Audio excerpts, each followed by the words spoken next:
A new partnership of nations has begun, and we stand today at a unique and extraordinary moment. The crisis in the Persian Gulf, as grave as it is, also offers a rare opportunity to move toward an historic period of cooperation. Out of these troubled times, our fifth objective, a new world order, can emerge, a new era, freer from the threat of terror, stronger in the pursuit of justice, and more secure in the quest for peace.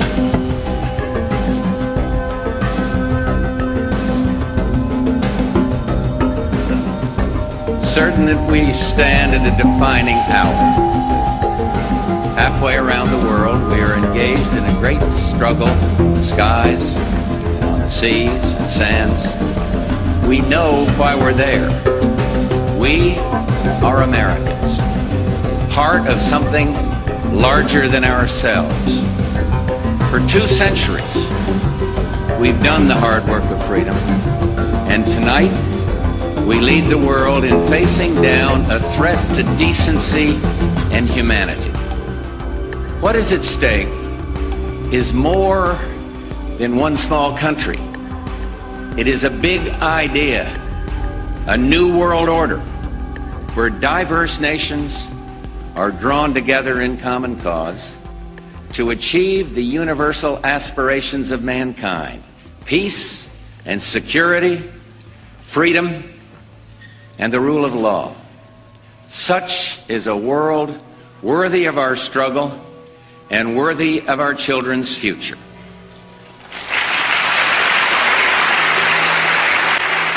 If it is possible, I want to continue to build a lasting basis for U.S.-Soviet cooperation for a more peaceful future for all mankind. The triumph of democratic ideas in Eastern Europe and Latin America, and the continuing struggle for freedom elsewhere, all around the world, all confirm the wisdom of our nation's founders. Tonight, we work to achieve another victory, a victory over tyranny and savage aggression.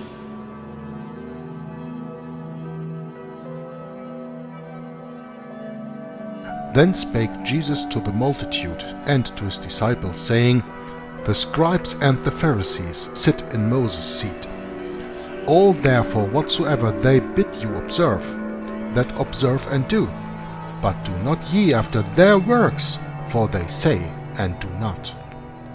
For they bind heavy burdens and grievous to be borne, and lay them on men's shoulders, but they themselves will not move them with one of their fingers. But all their works they do for to be seen of men.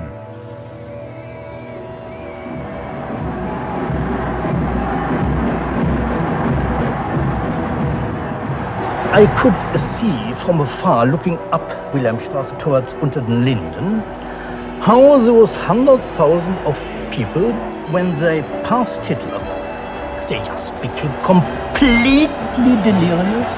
They began to shout these cries I will never get out of my ears. Heil, Sieg, Heil. They demented.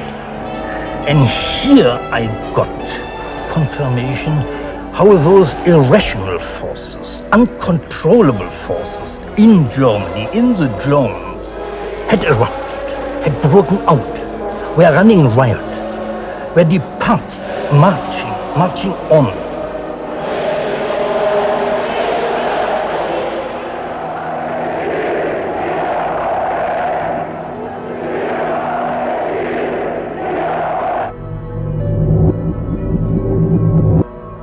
And here it is, the Balfour Declaration. What do you feel when you see it here? I genuinely feel it's one of the most extraordinary moments in the history of the Jewish people. If you think it took 3,000 years to get to this, and then you say, how did this miracle happen? It's the most incredible piece of opportunism. I mean, if you think you had an impoverished would-be scientist, Chaim Weizmann, who somehow gets to England, meets a few people, including members of my family, seduces them. He has such great charm and conviction. He gets to Balfour, and he unbelievably persuades Balfour and Lloyd George, the Prime Minister, and most of the ministers, that this idea of the national home for Jews should be allowed to take place. I mean, it's so unlikely. You come back to the big point, which is that this is perhaps the greatest event in Jewish life for thousands of years. And it's a miracle that it took place.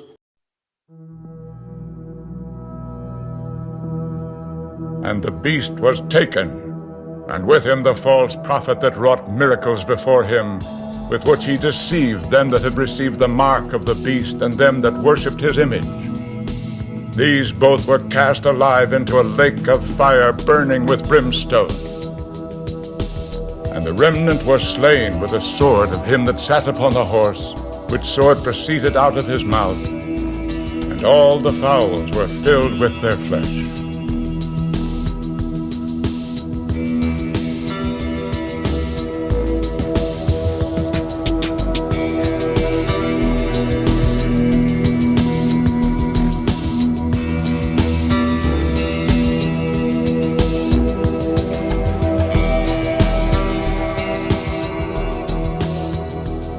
I heard a loud voice saying in heaven, "Now is come salvation and strength and the kingdom of our God and the power of his Christ.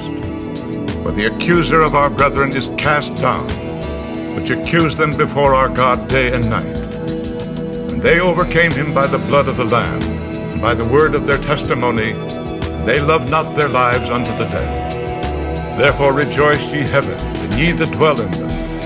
Woe to the inhabitants of the earth and of the sea, for the devil is come down unto you having great wrath, because he knoweth that he hath but a short time. And when the dragon saw that he was cast unto the earth, he persecuted the woman which brought forth the man-child. And to the woman were given 2 wings of a great eagle, that she might fly into the wilderness, into her place where she is nourished for a time, and times and half a time, from the face of the serpent. And the serpent cast out of his mouth water as a flood after the woman, that he might cause her to be carried away of the flood. And the earth helped the woman, and the earth opened her mouth, and swallowed up the flood which the dragon cast out of his mouth. And the dragon was wroth with the woman, and went to make war with the remnant of her seed, which keep the commandments of God, and have the testimony of Jesus Christ. This crusade, this war on terrorism, is going to take a while. This crusade, this war on terrorism, is going to take a while. And the American people must be patient.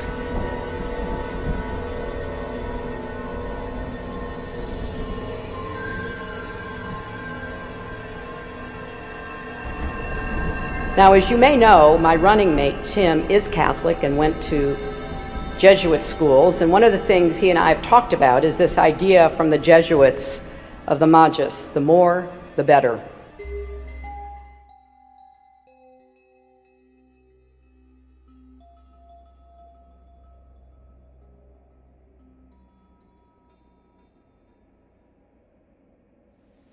And these new and old major powers face still yet another novel reality, in some respects unprecedented. And it is that while the lethality of their power is greater than ever, their capacity to impose control over the politically awakened masses of the world is at a historical low. I once put it rather pungently, and I was flattered that the British Foreign Secretary repeated this, as follows. Namely, in earlier times, it was easier to control 1 million people, literally. It was easier to control 1 million people than physically to kill 1 million people. Today, it is infinitely easier to kill 1 million people than to control 1 million people. It is easier to kill than to control. If anything kills over 10 million people in the next few decades, it's most likely to be a highly infectious virus rather than a war. Not missiles, but microbes. And the Jesuit education I had the good fortune to receive in high school and in college inspired my interest in philosophy and imparted important life principles. My outlook has since evolved to align with the concept of making the world a better place rather than being involved in any organized religion. Yet these Jesuit principles have been an invaluable guide for decades in my role as a public health official. Hello, Georgetown. As your neighbor, I thought I'd say hello and congratulate you on the 200th anniversary of your charter. Simply put, this country and this world benefit from your commitment to Jesuit principles, to being men and women for others. There will be a surprise outbreak, and I hope by the end of my relatively short presentation you will understand why. These Jesuit principles have been an invaluable guide for decades in my role as a public health official. I'm not being muzzled. Everybody who gets on shows like this, you have a normal clearance. I was cleared here, and here I am talking to you, and I'll give you the whole truth the way I always have. I had the good fortune to graduate from Regis High School in 1958. I often say it was the best educational experience I could have imagined. I became immersed in the intellectual rigor of a Jesuit education. Importantly, certain tenets of the Jesuit tradition have sustained me throughout my life and career. Two of these, precision of thought and economy of expression, inform how I think, how I write, and how I communicate with the public every day, especially during the present unsettling times. Just as important, however, is the Jesuit emphasis on social justice and service to others. President George W. Bush awarded Fauci the Presidential Medal of Freedom in 2008. Fauci is the second National Institutes of Health Institute director to receive the highest civilian award in the United States. This is not to underestimate the historical obstacles to the development of democratic institutions and a democratic culture. Such problems nearly destroyed our country. And that should encourage a spirit of humility and a patience with others. Freedom is not merely a political menu option or a foreign policy fad. It should be the defining commitment of our country and the hope of the world. That appeal is proved not just by the content of people's hopes, but a noteworthy hypocrisy. And it was a special moment to be able to visit with the Holy Father in the Oval Office. He is a humble servant of God. He is a brilliant professor. He is a warm and generous soul. He is courageous in the defense of fundamental truths. But a noteworthy hypocrisy. No democracy pretends to be a tyranny. Most tyrannies pretend they are democracies. Democracy remains the definition of political legitimacy. That has not changed, and that will not change. Yet for years, challenges have been gathering to the principles we hold dear, and we must take them seriously. Some of these problems are external and obvious. Here in New York City, you know the threat of terrorism all too well. My running mate, Tim, is Catholic and went to Jesuit schools, and one of the things he and I have talked about is this idea from the Jesuits of the Magus, the more, the better. The best lessons, I think, on how to get prepared are, again, what we do for war. Not missiles, but microbes. For soldiers, we have full-time, waiting to go. We have reserves that can scale us up to large numbers. Most tyrannies pretend they are democracies. Most tyrannies pretend they are democracies. Most tyrannies pretend they are democracies.